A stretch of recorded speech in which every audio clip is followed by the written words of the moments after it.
Merci beaucoup. Je vais rapidement sur une présentation.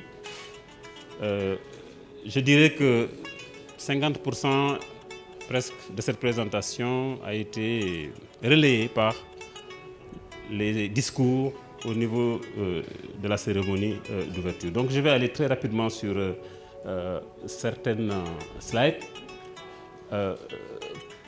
pour parler un peu des leçons apprises des ODD, des OMD d'abord, parce que nous ne venons pas du néant. Et le programme, dans sa structure, sa portée, son approche et les principes. Parce que c'est ça, effectivement, qui devrait normalement nous identifier sur le rôle de chacun, surtout vous en tant que chercheurs et monde du développement économique et social.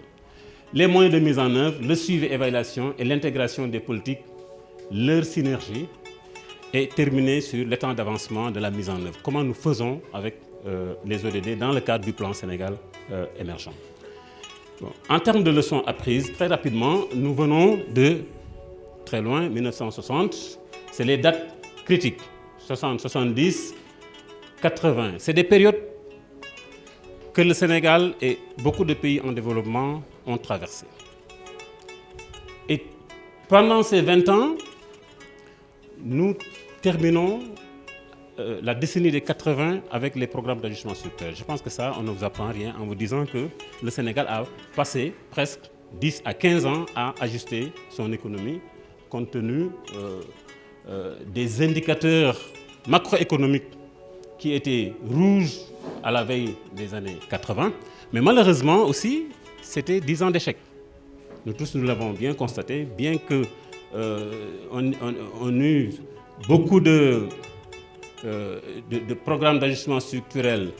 Théoriquement, je pense que les économistes peuvent s'en rendre compte. Des prefs, il y a le professeur Bounan qui est là, qui a beaucoup travaillé sur ces questions. Mais la véritable question, à l'époque, c'était tout simplement un ajustement par la demande qui a échoué et nous avons essayé un ajustement par l'offre. Et dans les deux cas de figure, c'est la pauvreté qui s'est développée pendant toutes ces années-là, jusqu'aux années 90, où on a eu l'ajustement global avec la dévaluation pour commencer à avoir des taux de croissance assez réduisants, au-delà de 5%.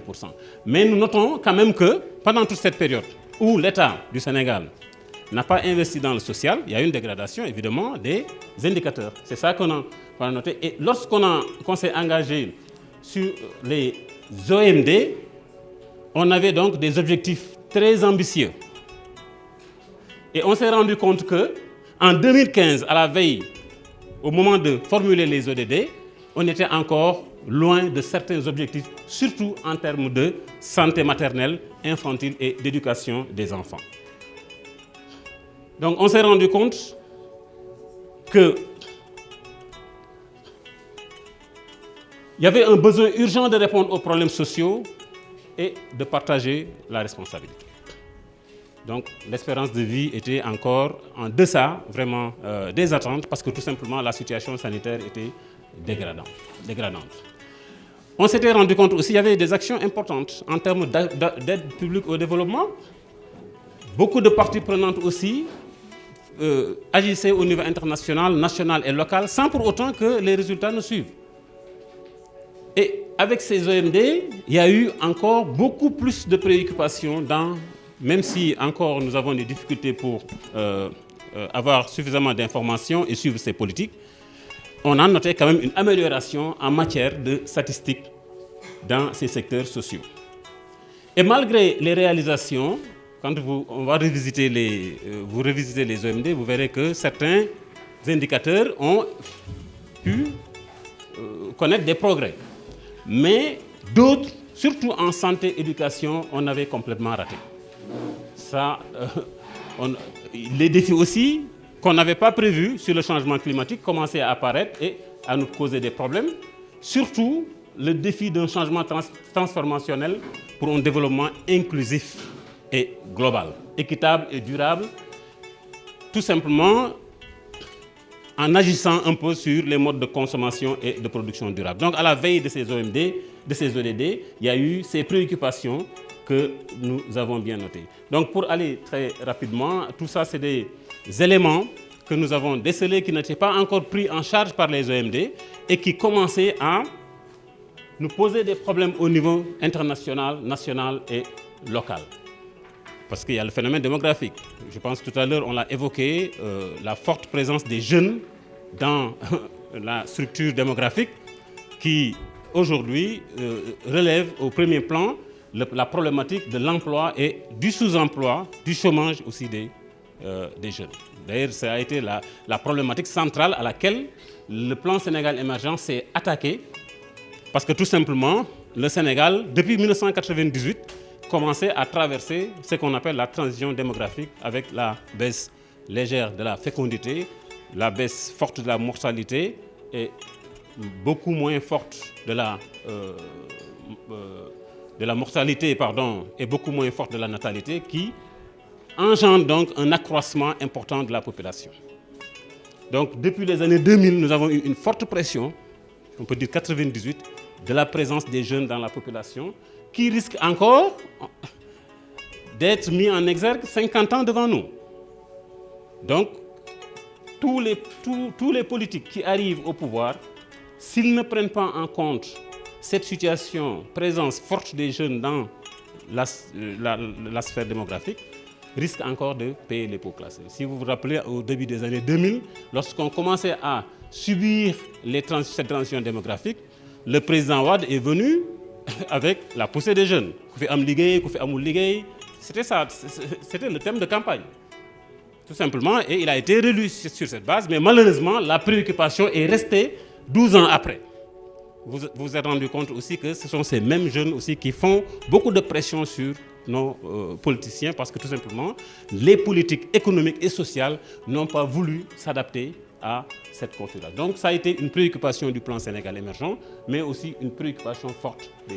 Dans le plan Sénégal émergent et dans les ODD aussi, nous avons parlé suffisamment de tuberculose, de paludisme, des maladies que nous commençons à dépasser pendant que les grandes pandémies et certaines maladies émergentes commençaient encore à poser des problèmes. Donc il fallait nécessairement revisiter aussi cette question de santé et tout ce qui est en termes de gouvernance aussi, les problèmes de gouvernance commençaient aussi à surgir. Parce que déjà nous, dans le plan Sénégal émergent, nous avons dit la principale contrainte du Sénégal, c'est l'efficacité de la dépense publique. L'inefficacité de la dépense publique. C'est la seule et unique contrainte, et la première d'ailleurs.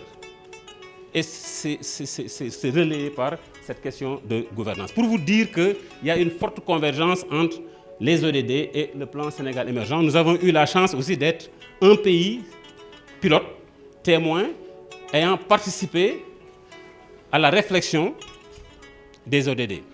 Donc nous avons déroulé tout le processus de réflexion des ODD au Sénégal au même moment où nous élaborions le plan Sénégal émergent.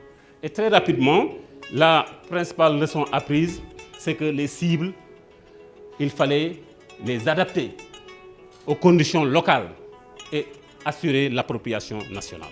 Les OMD n'étaient pas appropriés et les cibles n'étaient pas très adaptées. Et aussi la question toujours de la mesure. Parce que pour mettre en œuvre la politique, il faut savoir la mesurer, la suivre, avec des indicateurs beaucoup plus précis, donc une masse critique d'informations. Malheureusement, les OMD étaient axés sur des moyennes. La tête dans un frigo, les pieds dans un four, en moyenne on est bon. Donc partout, c'était des moyennes qu'on recherchait, alors que les inégalités se développaient. Malheureusement, ça aussi, ça a été extrêmement une question importante pour les ODD. Il fallait donc aller vers le programme 2030 pour le développement durable, avec un document qui a été adopté, comme on l'a dit tout à l'heure, en septembre 2015 pour transformer carrément le monde. Et le programme, dans sa structure, les ODD et les principes constituent un élément du programme. Donc le programme 2030, c'est la vision et les principes d'abord, mais le cadre de résultats qui comporte les ODD. Ensuite, la mise en œuvre avec le partenariat mondial et les moyens de mise en œuvre avec le partenariat mondial et un cadre adéquat de suivi-évaluation. C'est l'ensemble qui fait la structure, le programme 2030, pour ne pas faire la confusion avec les ODD. En termes, pour retenir le développement durable, ça tout le monde connaît, c'est les 3 dimensions, la dimension environnementale, sociale et économique, je ne m'attarde pas là-dessus. C'est bon aussi de retenir que les 5 P, la paix, la prospérité, les questions planétaires, tout ce qui est environnement terrestre, tout ce qui est social, people, et le partenariat, c'est tous les 17 ODD sont caractérisés par ces 5 pays. Vous allez les voir. Je ne voulais pas m'attarder ici, mais puisqu'on est dans le monde de la recherche, il y a un besoin fondamental, objectif par objectif, pour le monde de la recherche d'agir très rapidement pour aider la gouvernance et les politiques à cibler les interventions. Dans l'ODD 1, éliminer la pauvreté sous toutes ses formes. Si nous prenons cet exemple, l'action publique elle est nécessaire, mais la recherche et l'innovation pour faire de la croissance économique, mais aussi une croissance porteuse. Vous savez très bien que le Sénégal souffre de sa croissance économique. Nous réalisons des taux de croissance assez importants, mais qui signifient absolument rien du point de vue de la lutte contre la pauvreté. Je dis souvent qu'il vaut mieux faire un taux de croissance de 3% porté par l'agriculture que d'en faire 8% porté par les télécoms. Excusez-moi s'il y a des agents de la Sonatel ici. Pour dire que nous avons besoin d'une croissance inclusive. Jusqu'à présent, nous pêchons. Et depuis la mise en œuvre des DSRP, nous poursuivons encore cette croissance que nous n'arrivons pas à avoir. Évidemment, la recherche aussi devrait nous aider dans l'ensemble des autres ODD. Je voulais juste prendre cet exemple. Mais l'autre exemple que je veux prendre, c'est surtout au niveau des villes. Faire en sorte que les villes et les établissements humains soient ouverts à tous, sûrs, résilients et durables. Nous disons que le monde de la recherche, excusez-moi du terme, a véritablement raté sa mission. Ah oui, parce que, excusez-moi du terme, raté sa mission. Parce que tout simplement, nous avons abandonné tout ce que nous avons de valorisant. Tout ce que nous avons de valorisant pour adapter cette recherche-là aux théories occidentales et aux modèles occidentaux, pour lesquels nous ne sommes pas forcément obligés de suivre. Et toute cette problématique aujourd'hui, je dis, moi je suis de Koungheul, en 1873, Mame Matar Penda Sy avait un daara. Il s'écrivait des lettres, il s'échangeait des nouvelles. L'école française est venue pour nous dire que tout ça, il faut mettre une croix. Alors qu'on nous a demandé, tout simplement, ils essaient de nous alphabétiser encore, alors qu'on l'était avant. Et cette résistance que nous portons toujours, ça nous suit toujours. L'exemple des villes, je pense qu'il y a un éminent professeur architecte qui l'a souvent dit. Nous avons importé les villes européennes aujourd'hui, qui nous créent d'énormes problèmes. Les avenues, les boulevards, alors qu'on n'a pas cet esprit. Nous avons les mbeds, les huttes. L'habitat est conçu dans d'autres choses qui devaient être portées par l'université et les chercheurs depuis très longtemps. Et aujourd'hui, on ne serait pas... Aujourd'hui, l'habitat lébou, les conditions dans lesquelles il se trouve, isolé, ne seraient pas dans ces conditions-là si le monde de la recherche l'avait porté dès le début. Il faut qu'on se dévoile la face et qu'on se dise réellement la vérité. Et c'est valable pour la santé. Évidemment, nous avons une médecine traditionnelle, nous avons beaucoup d'éléments nutritifs pour lesquels nous l'avons complètement abandonné. Et en tant qu'économiste aussi, je vois le même problème. Je vois le même problème. Quelle est aujourd'hui la notion du bien économique que l'université occidentale a définie et nous a imposée? Aujourd'hui, nous n'avons pas les mêmes conceptions de rationalité. Nos fonctions d'utilité, nos fonctions de consommation ne sont pas les mêmes. Parce que tout simplement, nous venons d'une même culture. Les biens qu'ils considèrent à utilité marginale décroissante avec les prix, nous l'utilité marginale pour la plupart des biens n'est pas du tout décroissante, quel que soit le niveau de consommation. Nous avons énormément de potentiel que nous avons mis de côté et nous avons adopté aujourd'hui. C'est là où on invite aujourd'hui le monde de la recherche pour que ODD par ODD, qu'on essaie d'inculquer un peu ces concepts culturels, oui, sociologiques, oui, que les étudiants puissent au moins les intégrer dans les cursus et commencer à travailler. Sinon, 50 ans après encore, on va courir derrière quelque chose qu'on ne verra jamais. Donc je pense qu'il y a un énorme travail qu'il faudra faire dans ce domaine. Je ne vais pas m'attarder trop là-dessus, mais la réalisation de ces OMD, de ces ODD, passe par d'abord les OMD de base. Dans un mois, nous devons aller au Haut Forum des Nations Unies pour présenter les 5 OMD à peu près, plus l'OMD 15, juste en termes d'état d'avancement. Ça veut dire que la communauté internationale met du prix d'abord sur les OMD. Et les OMD, vous les voyez, à peu près, les ODD, c'est les OMD éclatés. L'OMD 1 éclaté en 2 ODD, oui, lutte contre la pauvreté, réduire la pauvreté, ici on dit extrême pauvreté, éliminer la pauvreté sous toutes ses formes, et la faim aussi. L'OMD santé, il y en avait 3, paludisme, sida, ainsi de suite, santé maternelle, infantile, tout ça regroupé aujourd'hui en soins de santé pour tous et à tous les âges. Ainsi de suite, l'éducation est maintenue, l'égalité des sexes est maintenue, l'ODD 6, eau potable, assainissement, éclaté aussi. Et tout le reste, à peu près, c'est les 5 ODD qui se sont ajoutés ici, l'énergie, la croissance et l'emploi, l'infrastructure, l'inégalité et la paix. Mais à part ça, on peut dire que c'est le prolongement logique de ces OMD. Très rapidement, ce graphique nous montre, ce qu'on peut apprendre de ce graphique, c'est que la pauvreté crée la pauvreté. Oui, on ne s'était pas rendu compte dans les OMD. Les pauvres donnent naissance à des enfants pauvres. Après, ces enfants-là vont grandir dans la pauvreté pour donner naissance à des enfants pauvres. Nous, au moins, on a eu le courage, dans le plan Sénégal émergent, de dire qu'il faut donner des bourses de sécurité. Mais pas pour réduire la pauvreté monétaire, mais pour rompre le cycle, voilà, la transmission intergénérationnelle de la pauvreté.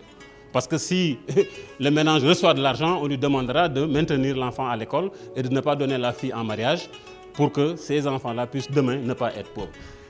La pauvreté, privation des droits de ressources économiques et des problèmes d'accès aux services sociaux de base. Évidemment, on a toujours faim si on n'arrive pas à avoir des ressources économiques. Si on ne mange pas avec la malnutrition, c'est toujours des problèmes de santé, des problèmes d'éducation, faiblesse productivité, et la roue continue à tourner. Et pendant très longtemps, on est resté, et il faut briser maintenant cette roue. Donc aujourd'hui, les ODD, pour le faire, il faut faire de sorte que personne ne soit laissé en rade. Ça transparaît très bien dans les discours. Aller en milieu rural et urbain, cibler les femmes et les enfants, les populations autochtones, les minorités linguistiques et culturelles. Oui, c'est important les minorités. Et avant les OMD, ce n'était pas valable. Après, dans les OMD, c'est une priorité. Excusez-moi de donner un seul exemple. Si les minorités, moi je suis maire d'une commune, en accédant, j'avais intégré dans ma liste des minorités. La minorité chrétienne. C'était une ethnie à Koungheul, qu'on appelle les Konyadji, qui étaient souvent chrétiens, mais qui était vraiment une minorité. Lorsqu'on a fait un lotissement, on a réservé une place pour lieu de culte. Avant le vote, le chrétien qui était dans la salle a levé la main pour me demander d'enlever le lieu de culte et de mettre chapelle. Oui. Automatiquement, on a refusé, mais le lieu de culte, c'est le lieu de culte. Il a insisté. Après, on s'est rendu compte qu'il a la chance d'accéder là où on décide aujourd'hui, mais demain, ce n'est pas évident. Et s'il n'est pas là, ce lieu-là sera une mosquée, compte tenu de la pression des musulmans. Et tout de suite, on s'est battu pour mettre lieu de culte. Et je me suis rendu compte, depuis ce jour-là, qu'il est important de les impliquer et de les écouter, et même dans les lieux de décision. C'est la raison pour laquelle on demande aux femmes d'accéder aux lieux de décision, mais aussi des femmes quand même avec une ouverture d'esprit qui peuvent accompagner les bonnes décisions. Et aujourd'hui, je pense que les OMD, les ODD prennent en charge cette question-là. Ne laissez personne en rade. Allez dans les coins et recoins, regardez les gens qui sont laissés en rade. Même dans les familles riches, on peut trouver des laissés en rade pauvres. Oui, les familles pauvres sont déjà laissées en rade, mais c'est ça qui est compliqué. Vous pouvez aller à Point E, trouver une maison de 200 millions, qui coûte 200 millions, vous entrez dedans, vous trouvez un vieux couple qui ne mange pas, parce que les enfants les ont abandonnés, ils sont partis. Alors qu'ils sont dans un bâtiment qui coûte presque 200 millions. Ils sont laissés en rade. La question est encore beaucoup plus profonde, et c'est là-bas où les chercheurs doivent véritablement agir. Les personnes vivant en handicap, avec un handicap évidemment, et les migrants. Nous ne maîtrisons pas certains facteurs structurels comme la violence, les conflits et l'environnement naturel. Ça, j'ai tenu à le mettre, les principes. Parce que chaque principe est un domaine de recherche. Chaque principe est un programme. L'appropriation nationale dit que les cibles qui sont définies au niveau mondial, il revient à chaque gouvernement d'en fixer les niveaux nationaux. De la même manière, les communes et les régions, ainsi de suite. C'est un principe important. Si aujourd'hui on fait au bilan, ils vont nous dire, mais est-ce que les populations de Bambey ont pu domestiquer ces ODD? Est-ce qu'on peut fixer les cibles à la hauteur de leurs possibilités? L'approche participative à caractère inclusif, là aussi c'est dans le domaine de la recherche. Je pense qu'aujourd'hui, nous souffrons énormément de cette absence d'approche participative. On se débrouille à mettre la société civile, certaines autorités locales, mais à la limite, depuis les années 2000, on se bat pour ça, mais ce n'est que à peu près certains qui font que de la figuration, parce que tout simplement les capacités ne sont pas renforcées. Quand les capacités ne sont pas renforcées, et le renforcement de capacités, c'est les universités. Donc ça ne sert à rien de parler d'approche participative si celui qui participe ne sait pas ce qu'il faut, ce dont on parle. L'universalité nous permet aussi de couvrir l'ensemble des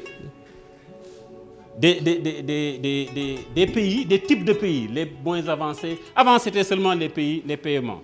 Mais aujourd'hui, dans n'importe quelle situation où on se trouve, on est un pays qui fait partie de ces catégories de pays. On est développé, revenu intermédiaire, pays insulaire, ainsi de suite, pays sous-développés. Tous les pays sont concernés. Ne laissez personne de côté, c'est ça le principe de phare. Le principe phare, pardon. Pour lequel vraiment nous invitons encore les chercheurs à nous accompagner les pouvoirs publics et tous les acteurs pour réussir cette question de leave no one behind. L'intégration totale des groupes vulnérables qui sont marginalisés, exclus, et la réduction des inégalités entre les États et dans les États. Ça, c'est très sensible. Aujourd'hui, toute décision, vous allez voir dans la suite, que le gouvernement prend, soit augmente les inégalités, ou bien réduit les inégalités. Il faut qu'on donne notre argument et notre point de vue. Et laisser le politique maintenant faire ce qu'il veut. Une approche fondée sur les droits humains. Les droits humains, seuls les droits humains peuvent être une entrée de politique économique. Droit à l'éducation, droit à la vie, droit à la famille, droit à la terre, droit. On a ratifié plein de trucs. Mais nous lisons des fois nos déclarations, nous lisons des fois nos stratégies, nos plans stratégiques. Ils ne font que violer les droits humains. Que violer les droits humains. On met en œuvre des projets, on viole les droits humains. Avec à ce rythme, si, c'est une veille stratégique et technique qu'il faudra faire. Je vais encore donner le fameux exemple de l'autoroute à péage. Je l'ai dit en pleine réunion avec de très hautes autorités. Je leur ai dit, moi, l'autoroute à péage, d'accord, et je ne serai jamais d'accord. Parce que tout simplement, lorsqu'on indemnisait les familles, certaines familles, le père de famille a pris l'argent, il s'est battu avec la femme.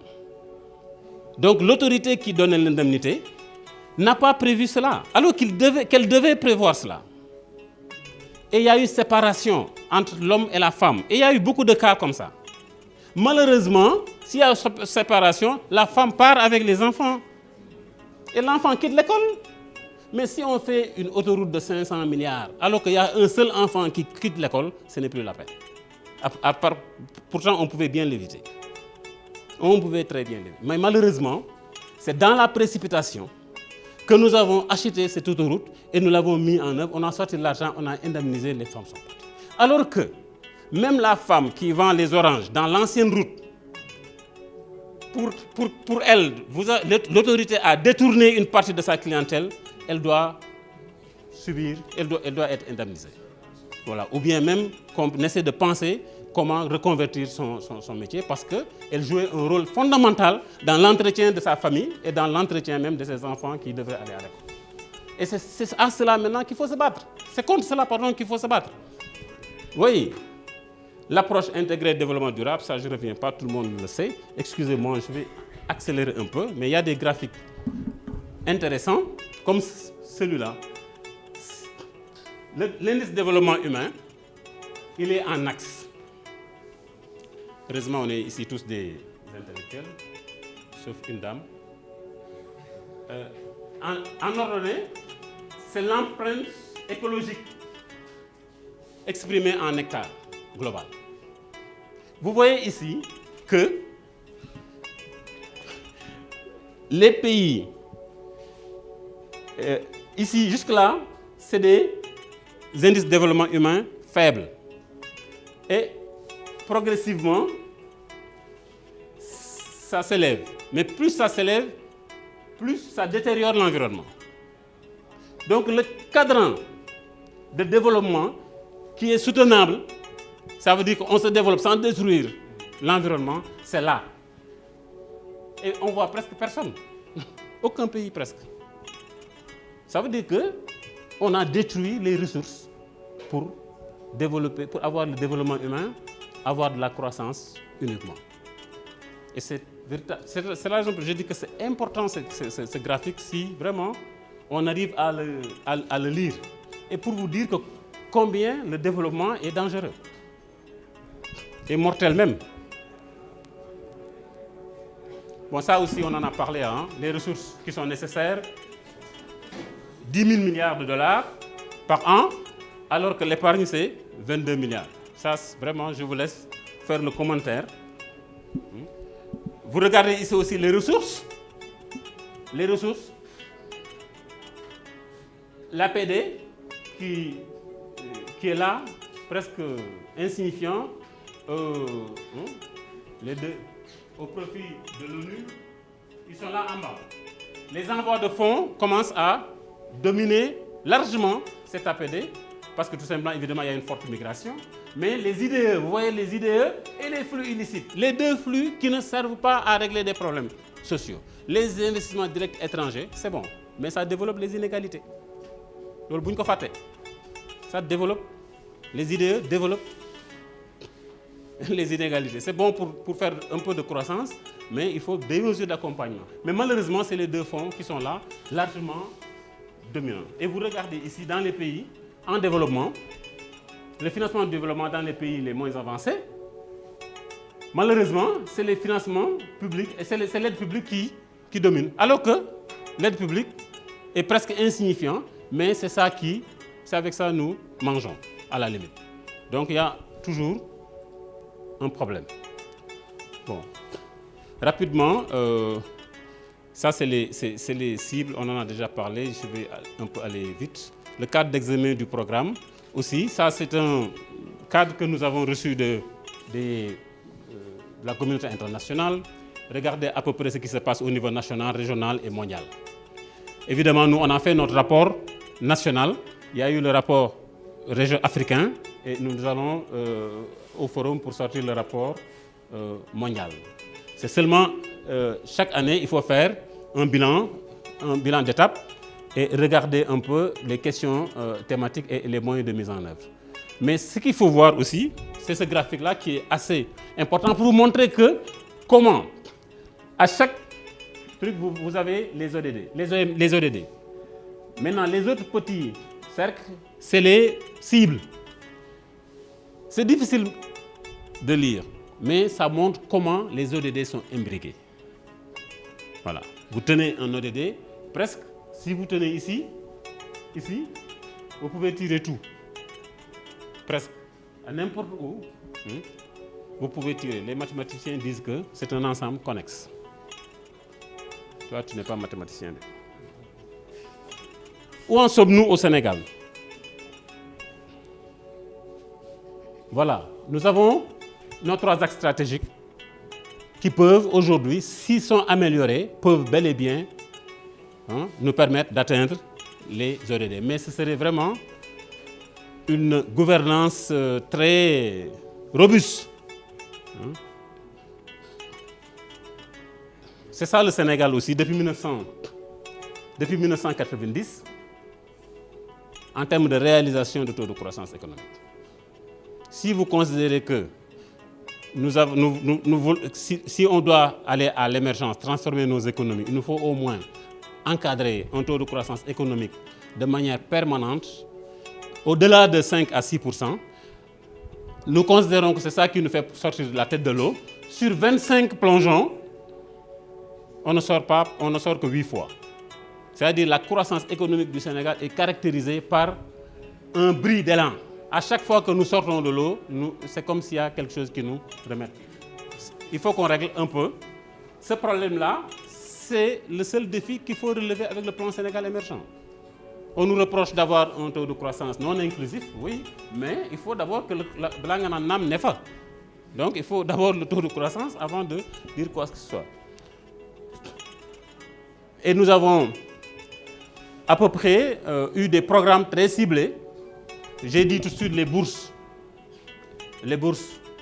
de sécurité familiale pour lutter contre l'extrême pauvreté. Les problèmes d'éducation, les problèmes de santé, les problèmes de nutrition, au moins, peuvent être réglés s'ils sont encadrés. Si elles sont encadrées. Je dis bien si elles sont encadrées. Nous, encore une fois, on n'est pas au niveau de la mise en œuvre. On est au niveau du suivi et de la coordination du suivi. Maintenant, tout ce qu'on dit là, c'est peut-être... les gens peuvent faire autre chose. Mais les bourses de sécurité, c'était pour... Aujourd'hui, les résultats, on a eu un registre unique pour veiller à l'atteinte de... On ne peut pas dire qu'on a atteint les résultats parce que l'évaluation n'est pas encore faite. Mais la première évaluation qu'on va faire de la bourse, c'est est-ce que là où on a donné la bourse, est-ce que le taux de scolarisation des enfants s'est amélioré? Oui. Est-ce que là où on a donné les bourses, les consultations maternelles et prénatales se sont améliorées? Est-ce que la mortalité infantile a baissé? Est-ce qu'il n'y a pas eu de mariage précoce? Encore moins de travail d'enfants? Parce que c'est ça l'évaluation. Mais la bourse là, la famille peut en faire n'importe quelle utilisation. Mais en retour, il nous faut régler ces questions d'accès aux services sociaux de base. La couverture maladie universelle, la gratuité, tout ça c'est des actions très ciblées. L'autonomisation des femmes aussi. Il y a eu une forte réduction, la réduction de moitié au moins la proportion d'hommes, de femmes et d'enfants à tous âges souffrant d'une forme de pauvreté une ou d'une autre. Il y a des programmes aussi ciblés qui nous permettent un peu d'aller dans la réflexion vers ces cibles. Éliminer la faim, bon ça vous pouvez avoir, peut-être si vous avez le truc, tous les programmes qui sont ciblés, nous les avons sériés en termes de cibles. Ça c'est pour aider un peu dans la programmation et la reconduite des programmes d'argumenter pour l'atteinte des ODD. Donc c'est quelques exemples, mais je m'arrête un peu sur l'exemple du PUDC, qui est un programme extrêmement important. Au début, c'était une ambition purement politique, mais qui est devenu le meilleur programme du plan Sénégal émergent dans le cadre de la mise en œuvre des ODD et de ce plan Sénégal émergent. Parce que l'idée, c'est de mettre en œuvre un plan Sénégal émergent et d'atteindre on ne met pas en œuvre deux programmes. Il n'y a pas ODD, plan Sénégal émergent. Le Sénégal met en œuvre le plan Sénégal émergent. Maintenant, on se débrouille, en mettant en œuvre ce plan Sénégal émergent, on se débrouille à atteindre les objectifs de développement durable. Et le PUDC est un bel exemple aujourd'hui que nous pouvons noter. Et quand vous regardez le PSE 2014, nous avons au moins l'ODD 1, 8, 13, 3, 11, 14, 17, 12 et 6 qui sont entièrement pris en charge, même au niveau des cibles. Mais il faut aussi, puisque nous sommes en train de reformuler la deuxième phase, 2019-2000, je pense que le Millennium Institute ici a été largement salué, je pense qu'ils sont dans la salle. Ils nous aident beaucoup, même le programme qu'ils ont avec Diourbel, je pense qu'on est en train de travailler avec eux. C'est ce modèle-là que nous utilisons pour regarder un peu dans le long terme. Est-ce que le chemin que nous poursuivons nous mènera vers les objectifs ou pas? Est-ce que les investissements que nous avons programmés sont des investissements qui devraient pouvoir nous accompagner au niveau des ODD? Et à quel niveau la programmation que nous avons faite devrait nous porter au terme des ODD? Et ce modèle aussi comporte ces trois dimensions, environnement, société et économie. Et quand vous regardez un peu, pour ceux qui connaissent, nous avons exactement les dimensions de ces ODD. Et la simulation que nous avons faite nous montre aujourd'hui que si nous conservons le business as usual, c'est des termes qui montrent un peu la tendance que nous avons. Si nous regardons d'où nous venons, déjà nous avons un comportement dans l'évolution. Nous avons une tendance naturelle. C'est ça qu'on appelle le business as usual, BAU.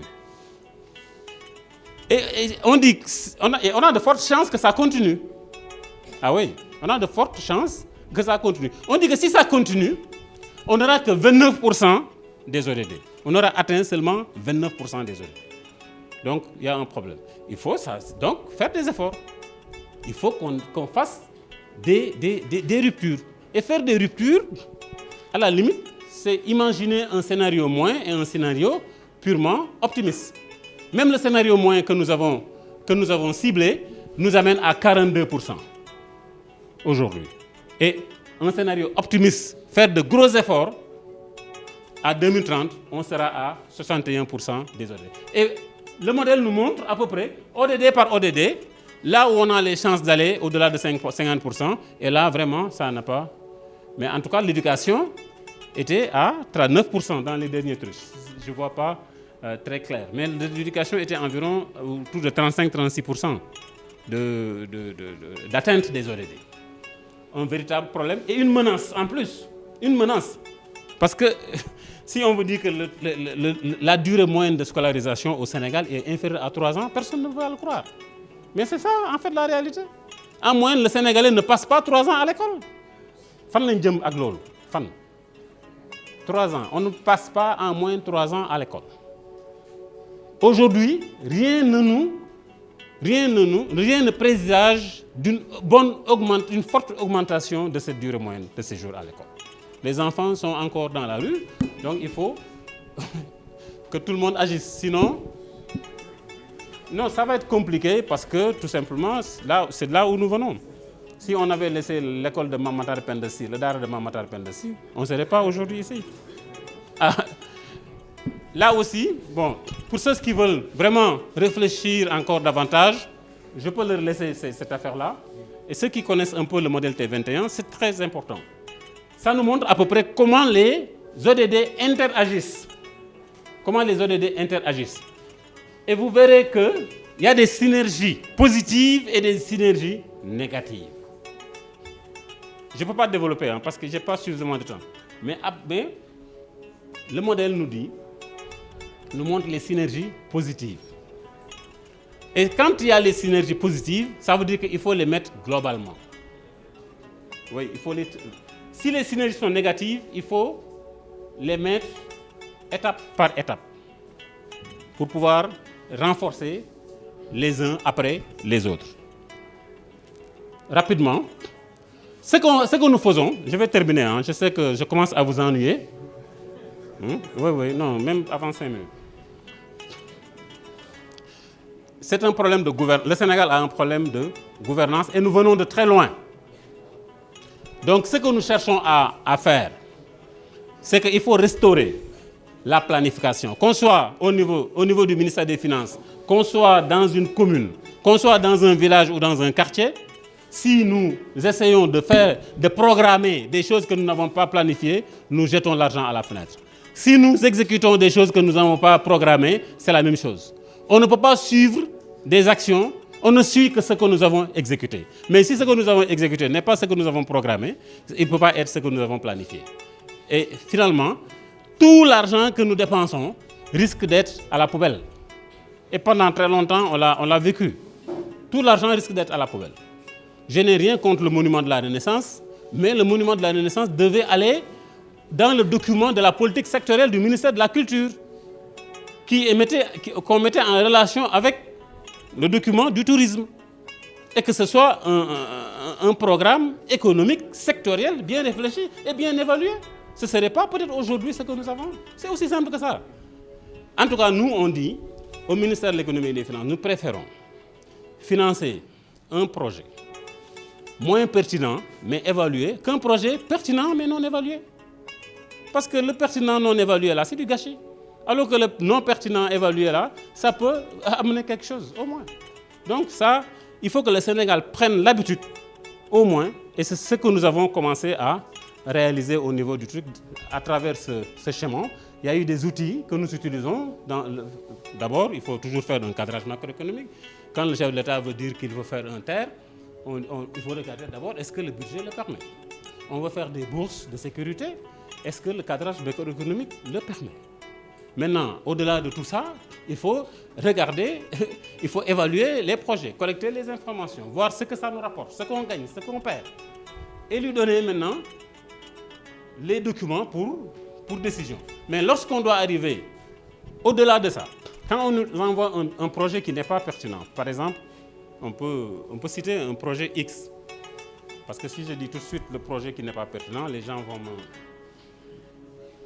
Mais un projet X. L'autorité nous donne le projet X. On l'évalue, on voit que ce n'est pas pertinent, ça ne répond pas aux ODD. On ne doit pas le retourner comme ça.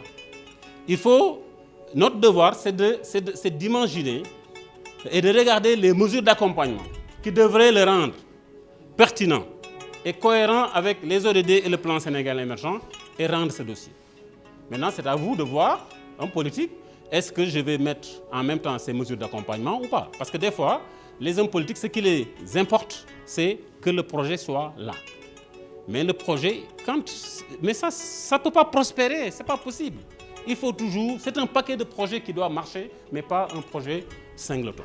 Donc, au niveau de l'étude et de l'évaluation, nous rendons une copie accompagnée de mesures d'accompagnement, toujours, pour dire que pour le rendre pertinent, pour le rendre à impact fort, il faut.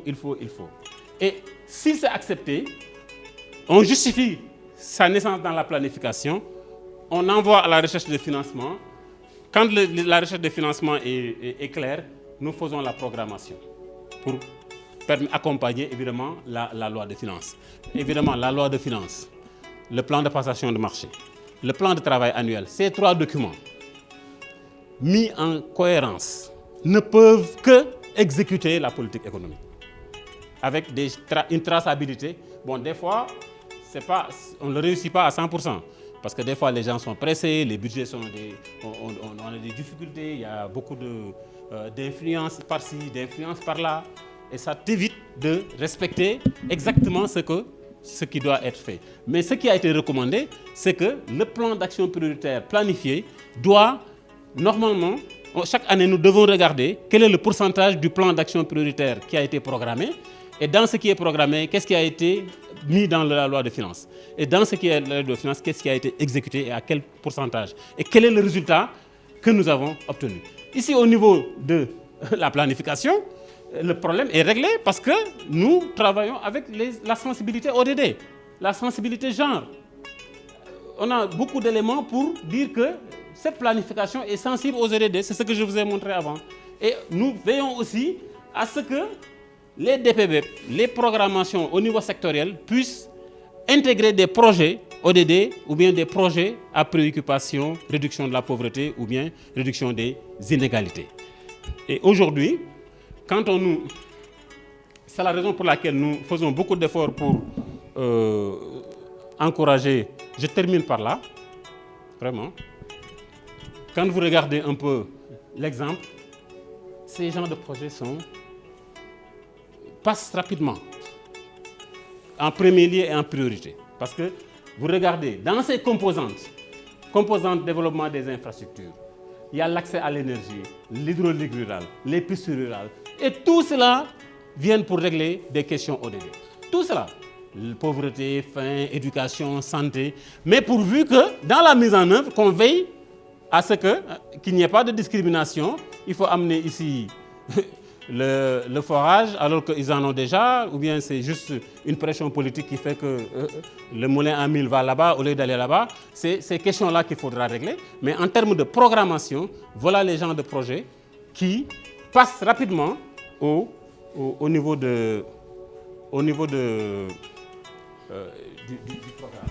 Quand vous regardez ici, tout le développement seulement des chaînes de valeur qui contribuent à la réduire de la pauvreté, évidemment réduire les inégalités et réduire aussi l'ODD 1 et l'ODD 10. Donc c'est des éléments très importants. Donc comme recommandation, tenue d'un passage à mi-parcours pour apprécier l'impact à court terme et corriger d'éventuelles anomalies, mais aussi réussir le ciblage des bénéficiaires, ça je l'ai dit tout à l'heure, et effectuer une étude de qualité pour expliquer les résultats de l'impact, mais rendre systématique aussi les évaluations de programmes dans nos pays. Malheureusement, on n'évalue rien. Et en perspective, nous disons qu'il faut un leadership clair et fort et une capacité d'agir dans un environnement incertain. Ça, je pense que les économistes savent très bien ce que je dis. Mais aussi l'amélioration de l'environnement des affaires. On en parle toujours, mais c'est encore difficile. L'internalisation d'une culture de la performance et de la transformation et de l'évaluation. L'appropriation par toutes les couches de la société et un contrôle citoyen.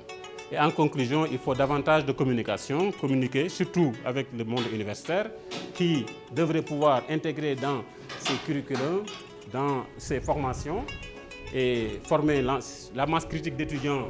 Je pense qu'au niveau de l'université Lucat et de l'université Bambey Saint-Louis, si nous arrivons à intégrer cette formation, c'est déjà un pas vers la communication. Parce que si on ne mise pas vraiment sur cette communication-là, il nous sera difficile d'arriver à l'émergence. En somme, une transformation structurelle de l'économie qui garantisse le succès des élèves. Voilà, excusez-moi d'être.